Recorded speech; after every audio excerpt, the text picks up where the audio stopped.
I'm not a digital humanities person, obviously. Advanced methods and password correction. Okay, so there is a giant hole here. So as most of you know, I had the pleasure of cataloging nearly 300 math textbooks. And the part that I found the most interesting is there's about 100 arithmetic textbooks. And this probably sounds like the single most boring part of the entire library that I could have chosen to focus on, but it's actually really cool. So out of the 100 arithmetic textbooks that were at St. Ignatius, there's only 2 that are still in Loyola's collection. And the only one in English is Charles Butler's An Easy Introduction to the Mathematics. And I think this book provides a really good example of what was not common in math at all at St. Ignatius, which is probably why it survives. But so out of all the arithmetic books, there were only 9, there were about 100 of them, there were only 9 that were published outside the United States before 1850. And the other really interesting thing about them is that they have a really different explanation for why math is important and why students should be studying math. So in the early 19th century books like this one, the emphasis is really on rationality, that students need to study math because it will strengthen their mental reasoning skills. So Charles Butler states that mathematics is worthy of the attention of all who aspire to the rank of rational beings, and that it is, a system that strengthens, extends, and invigorates the powers of the mind. So math wasn't viewed as like a practical subject that you needed for like specific things, but as something that was just universally made you rational. And this is sort of echoed by other authors that were writing these math books in the early 19th century. So this book was also at St. Ignatius. And the author says that it's the logic of mathematics which constitutes their principal value, and that we should be teaching math to form sound reasoners rather than expert mathematicians. What I think is really interesting about this is this definition for why math is important disappears by the 1850s, and you get this new sort of movement of arithmetic textbooks that are all about why math is practical, how you can use it in commercial jobs, why merchants need math, why accountants need math. So that's what I found to be the most interesting. And I'm sort of an expert on 19th century arithmetic problems. So I've been going through all these books and sort of comparing like how these early 19th century books that emphasize logic lay out these problems as opposed to the later ones that emphasize like practicality. And in Charles Butler's book, there aren't very many word problems. When there are like, they're very abstract. So you can see it's like, if you have 39 marbles and you add it to 68 marbles, like not practical things. The math problems use just pure numbers like this. It's all about demonstration. But the vast majority of the arithmetic books at St. Ignatius, you overwhelmingly see them start to use money and use like examples that you would need in American jobs. And the money thing you see over and over again. And it's not just that they're using US currency, but that these authors are consciously describing to their student readers how to use money. Like, this is where you put, what? Oh, no. Okay. Sorry. They constantly are like telling their readers, like, this is where you put the decimal point. This is how you add money. So it's sort of this conscious effort to reach out to students who have never used math before. And as Dr. Roberts mentioned, most of these students are, working class immigrants who may have never handled US money before. So there's this conscious effort for St. Ignatius to include these books that really teach them, prepare them to work in commercial fields. And one of the most interesting things I found is you can just see in the titles of these books themselves how they're very specific about what math is supposed to do. In the early 19th century, you have books like Charles Butler's that's an introduction to math, the elements of arithmetic, the elements of geometry, very sort of abstract concepts. And then after the 1850s, these American books are very much about the practical arithmetic. My favorite, because it's the most transparent in what it's doing, the merchant and mechanics commercial arithmetic, instantaneous methods for computing numbers. And so I think it's really interesting to see this shift away from math being this abstract skill that's just going to discipline your mind to being a really practical thing. And most interestingly is you see these books that are like distinctly American types of math. So not only are these being published in America, as I mentioned, 90% of these arithmetic books are published in the United States, but they're also being marketed as American math books. So St. Ignatius had all 6 volumes of the National Arithmetic, as well as multiple copies of the North American Arithmetic. And the problems within these books as well are very like American oriented. The word problems will be like, if this member of Congress got this many votes and this one got this, who's going to win and by what majority? Like very specific American problems. So I think this is an interesting way to think about why Charles Butler's early book, published in London, that focuses on rationality over practicality survives, because it probably wasn't relevant to students who may have been in St. Ignatius's new commercial school and didn't want to just have these weird abstract math problems about marbles and wanted to like be able to apply them to their real world experiences. Yep.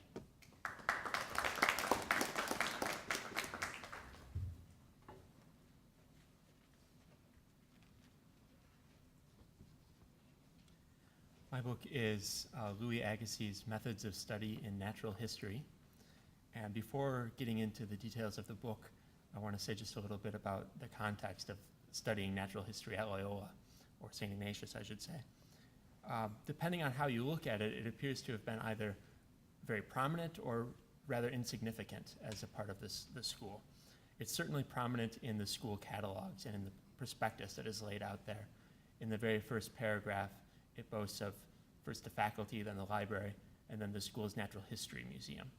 And the catalogs of the school in the 1870s would devote several pages to describing the Natural History Museum and its collections of fossils, plants, minerals, stuffed animals, and the way that these were all classified into minute taxonomic divisions. But on the other hand, if you look at the course catalog itself, science is a very small part of the curriculum, and natural history is an even smaller part. Chemistry seems to have been the science that was emphasized most. And of course, if you look at the library catalog overall, you see all this theology and these humanity textbooks. You don't see a lot of science books. In fact, there were more dictionaries in the catalog than there were books classified under zoology, botany, geology, and medicine combined.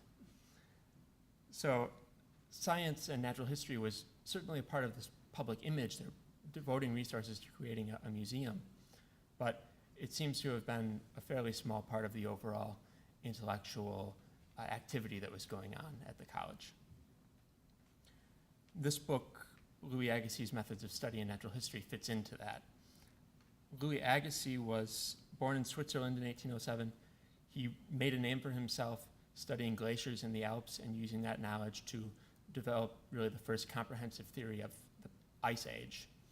And he would move from Switzerland to the United States in the 1840s to accept a teaching position at Harvard, and really became a very well-known American scientist, one of the most public sort of American scientists, and was known for his Museum of Comparative Zoology, which he founded at Harvard, and which was really a role model for museums like the one that St. Ignatius was starting, where specimens were collected from around the country, and Agassiz students would observe, describe, classify. Agassiz's book, Methods of Study in Natural History, is made up of a series of public lectures that are sort of introducing his methods to a wide audience. And the real emphasis of his methods is classification. He is giving a history of different efforts at classification of organisms, and offering illustrations of different animals, mollusks, anemones, jellyfish. And his agenda in this classification is to reveal creation. He would write that so close is the connection between classification and the plan of creation that the former is, so far as it is accurate, the literal interpreter of the latter. He believed that scientists did not create classification systems, but that they discovered a classification system that originated with God. Classification, rightly understood, means simply the creative plan of God as expressed in organic forms, and the results of science are gradually interpreting the purposes of the deity in creation. So Agassiz really believed that by devoting just endless time to looking at the minute sort of variations in the anatomy of the tentacles of jellyfish, that he could, by compiling this data and comparing this data, see not only the hand of God in nature, but begin to understand the mind of God in nature and how creation unfolded. But there are the beginnings of a divergence in this religion that's very compatible, or science that's very compatible with religion, and science that is starting to be classified as more atheistic. From the very first pages of his Methods of Study in Natural History, Agassiz protests the theory of evolution that's gaining currency after Darwin published Origin of the Species in 1859. Agassiz wrote, "I confess that there seems to me to be a repulsive poverty in this material explanation that is contradicted by the intellectual grandeur of the universe. The resources of the deity cannot be so meager that in order to create a human being endowed with reason, he must change a monkey into a man. This is, however, merely a personal opinion and has no weight as argument. What would have weight as argument was observation, the data that he was collecting and compiling into these essays and these books. Darwin's theory was threatening to Agassiz and to others who were invested in these Christian explanations of creation on two main counts. First, it challenged the idea of special creation, that each species was created individually, and this was very central to Agassiz because that's what he was trying to show, was each species showed you something about the mind of God. But it was also the idea of natural selection, that the history of the world didn't unfold according to some kind of moral natural law, but according to chance, competition. And so St. Ignatius Library, you can see why they would be attracted to a book like Agassiz that was trying to use science to reach the mind of God, but why their library did not have any books by Darwin, did not have any books that were really supportive of Darwin, but had books that were critical of Darwin, not simply from a theological standpoint, but from a scientific standpoint. So while St. Ignatius heralded the importance of science, it was an older science, a science that still promised to bring humans closer to God, a science that still served religion. And in the 1870s, as more and more naturalists were embracing explanations that challenged those old religious explanations, St. Ignatius largely ignored them, and to the extent that they or engaged with them, they were engaging with them, as I said, not just in opposition to science, but using science in their own way in opposition to that particular theory.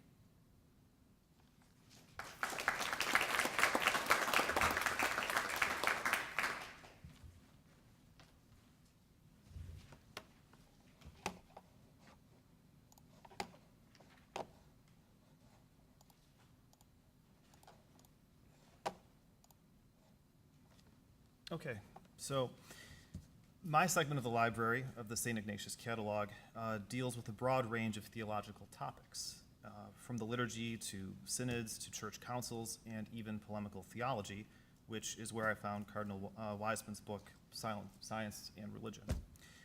Specifically, Science and Religion was cataloged under the section Polemical Theology or Controversy, Chapter 1, Against Works Rejecting All Revelation. In other words, this is a section dedicated to books that assert Catholic truth and identity, while also providing a defense against groups or ideologies that may have been perceived as threatening to the Church. For example, other titles in Section 7,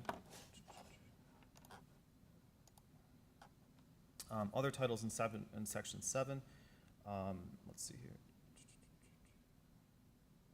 Where was that? Oh, sorry. Include dissertation on the truth of religion, as well as the lengthy Reason and Faith, or philosophical absurdities, and the necessity of revelation by one of the sons of Abraham to his brethren.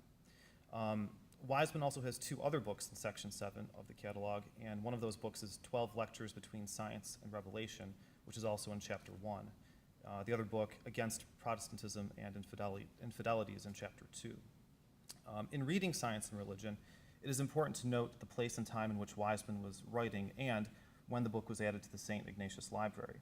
Science and Religion was first given as a lecture by Wiseman to the Catholic Literary Association of Leeds on February 8, 1853. It wasn't until 1876 that it was published as a book and quickly purchased by the school prior to completion of the library's catalog, first edition around 1878. At this juncture in Anglo-Catholic history was not far removed from the Catholic Relief or Emancipation Act of 1829. So at this time, the Church was working to restore its presence in England, and Wiseman was a part of that restoration process. So what exactly did Wiseman say about science and religion, and how did he use it to argue against views that might be considered damaging to the Catholic Church? Wiseman's primary thesis is that science has nowhere flourished more or originated more sublime or useful discourses than where it has been pursued under the influence of the Catholic religion. Specifically, Wiseman points to that fair country of Italy, in which the influence of the Catholic Church has been the most uninterrupted and the most unthwarted. Using this as his point of departure, Wiseman spends the majority of the book extolling the scientific achievements that have taken place in Italy under the auspices of Catholicism. Some of the highlights to this list include the measurement of barometric pressure, the development of an array of scientific instruments and methods, along with a number of astronomical achievements made by Jesuit astronomers, among others, who he referred to as the kindle and the light of science. Wiseman also goes out of his way to include Galileo's work among the many scientific achievements nurtured under the influence of Catholicism. Addressing Galileo's censure by the Church for his advocacy of the heliocentric model, Wiseman offers the following. Galileo taught the system which had been openly taught in Rome by Copernicus, and which he would have been allowed on if, in an evil hour, he had not chosen to make it a theological question. The moment he began to take theological grounds, the tribunal interfered. He was told again and again that he might, as a philosopher, hold his system as a theory. It was contended that there was no satisfactory demonstration of it yet, that when there was, it would be time to interpret the scripture according to it. So what was Galileo doing? He was insisting on the Church to adopt a system not demonstrable and contradictory to the words of Holy Scripture. It is no wonder that a person thus pressing forward a theory which he could not demonstrate should have been condemned to silence. So it was almost like an early version of peer review, except with house arrest for Galileo. Having addressed the Galileo problem, Wiseman used geography and the epicenter of a religion to a geographic region to support his primary thesis that science has nowhere flourished more than under the influence of the Catholic Church. Extending from this, Wiseman is also taking a circuitous jab at the Church of England without actually mentioning it by name. He goes on to say briefly that if astronomy had been confined to England, we never should have rediscovered them, the planets, even if we have made habits, or even if once made out their orbits, and that Englishmen alone, of all the nations professing to support a high scientific character, have stood still.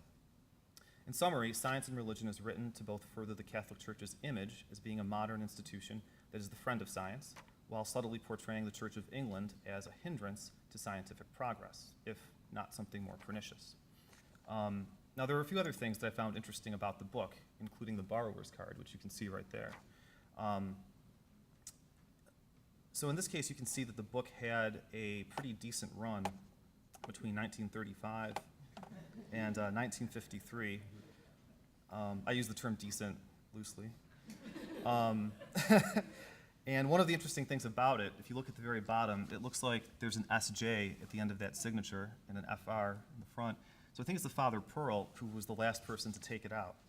I also thought that this was interesting too, and I think some others have commented on this as well, having the different stamps. We have the St. Ignatius College as well as the St. Ignatius Rectory. So my thought was that maybe Father Pearl was disappointed it wasn't in the rectory anymore and was going to find it.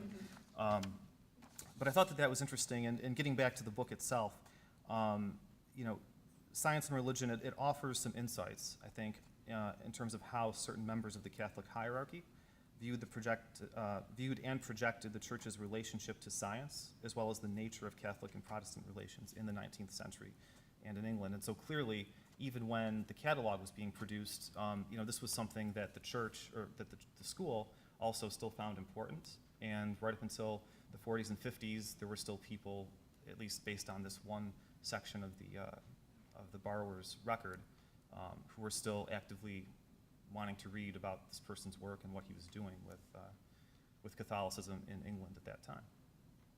That's it.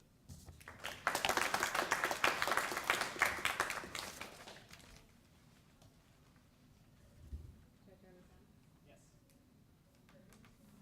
That was great. I think some really provocative papers. Questions?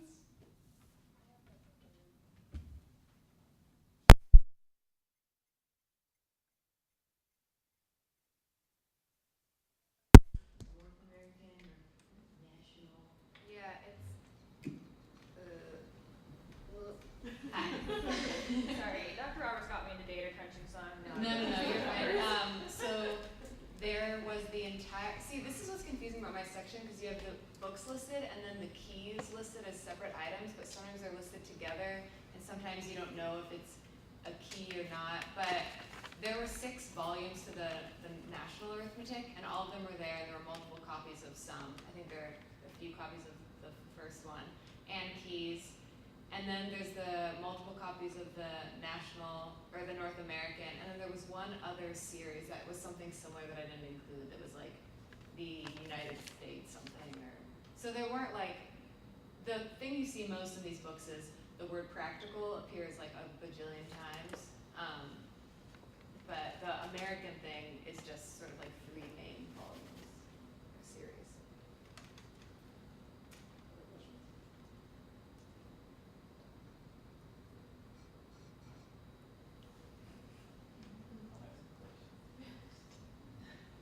I think that what you're looking at is very interesting.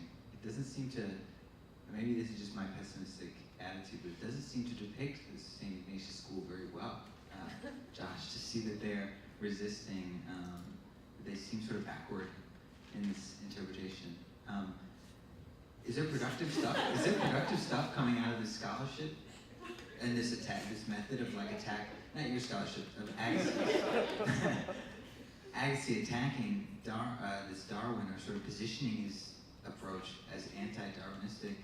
Do we sort of get good science out of this, do you think, as well? From Agassiz at this point?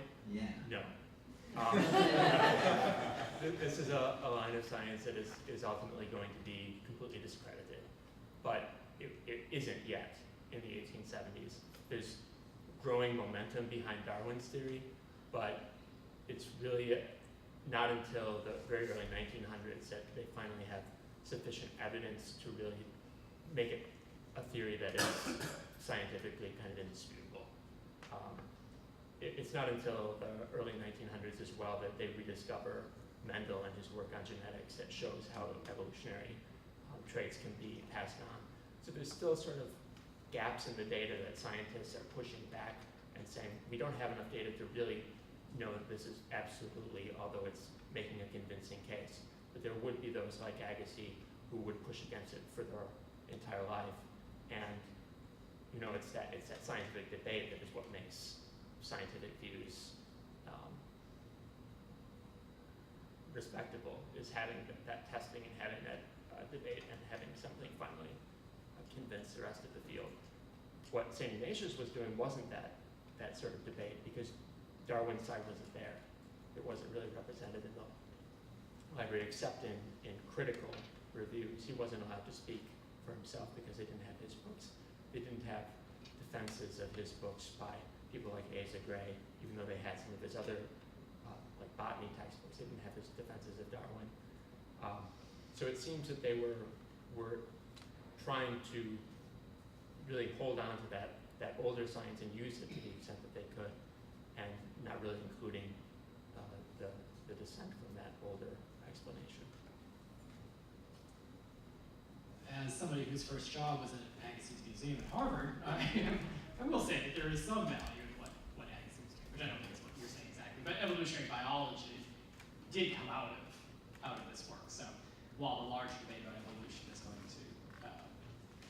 is not going to necessarily go Agassiz's way, I think that focus on observation, which I think is hugely important, that focus on understanding the sort of natural evolutionary cycle as they'll accept it, does continue to thrive. I think it's a really interesting point to bring up. Asa Gray, of course, was at Harvard at the same time, and two of them became somewhat famous sparring partners in their separate buildings.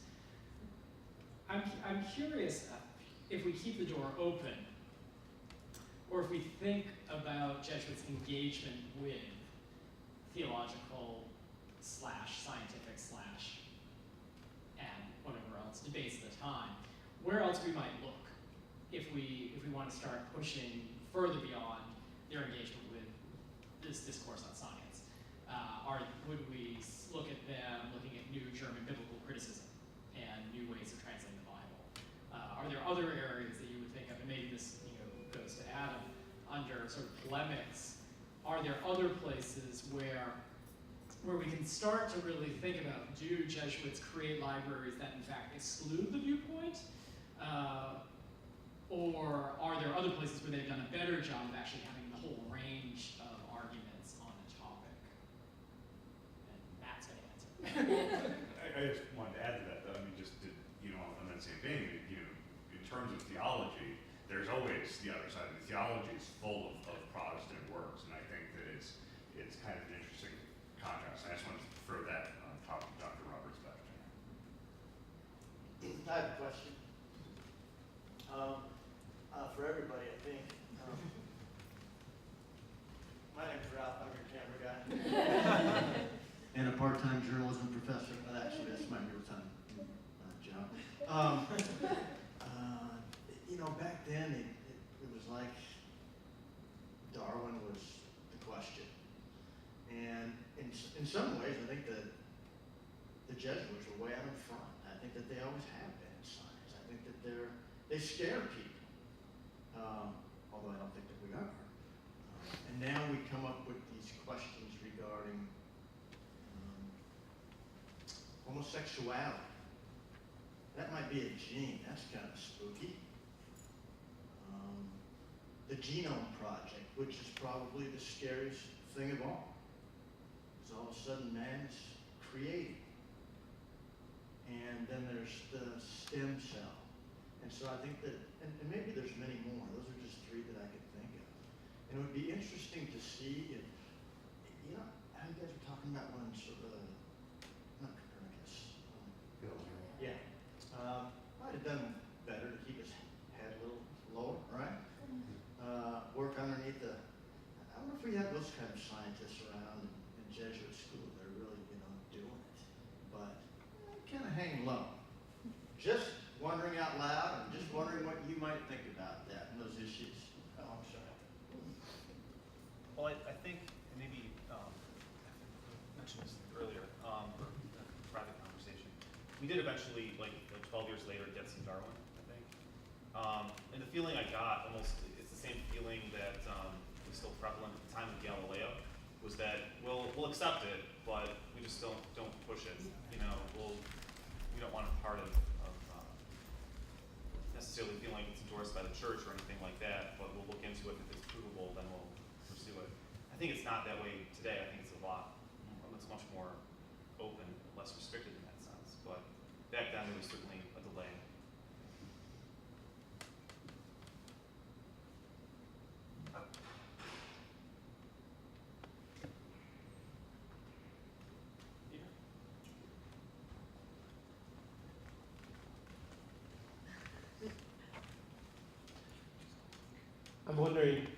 I'm wondering if, to what extent the index of forbidden books that was at one time an official document, you might say, of the Catholic Church would have censored out Darwin and other such people from a Catholic college library. Darwin was not on the index. Okay. Although, looking at the studies I've read of sort of Vatican reaction to Darwin, it seems that it was more of an effort to not draw attention to his study at all. And there were certainly cases when Darwin's theories were used by theologians and these sort of efforts at uniting these ideas. There was a lot of pushback against that in the 19th century still, and that it was conservative Jesuits who were kind of pushing that. In fact, another book that Loyola had that was coming at this from a theological angle rather than a scientific angle is a book by Camille Mazzella, who wrote a book, God the Creator, right after Darwin published The Descent of Man, and sort of trying to refute that and push back against that idea. So I think at this stage, even though there isn't an official censor of these ideas, they're putting more energy into arguing against them than they are in trying to synthesize with them.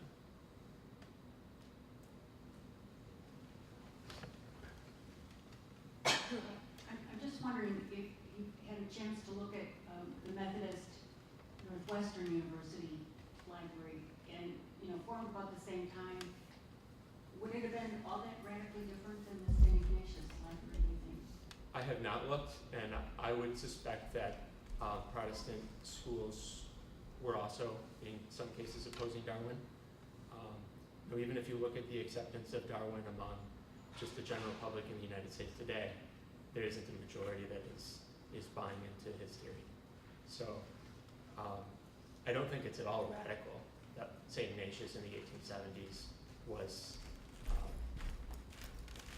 did not have Darwin in their library. I don't think that's a radical thing. But I think it does tell us that the Jesuits at this time weren't necessarily out ahead in science either. Thank you. I think another great panel. Let's thank